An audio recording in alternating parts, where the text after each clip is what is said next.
अभी अभी एक बहुत बड़ी खबर निकल के भोजपुरी इंडस्ट्री की तरफ से आई है दोस्तों, अक्षरा सिंह के बारे में।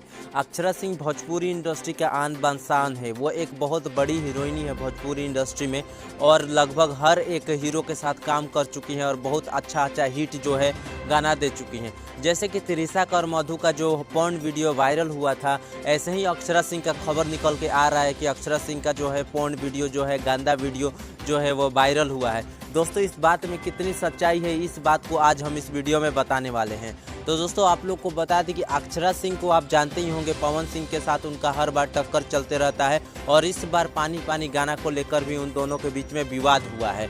तो दोस्तों बहुत सारे ऐसे चैनल वाले हैं जो बोलते हैं कि अक्षरा सिंह का गंदा वीडियो है, जो पॉर्न वीडियो है वो वायरल हुआ है। तो दोस्तों ऐसा कोई भी खबर नहीं है। अक्षरा सिंह बहुत एक अच्छी हीरोइनी है और वो ऐसा कोई भी गंदा काम नहीं करती है।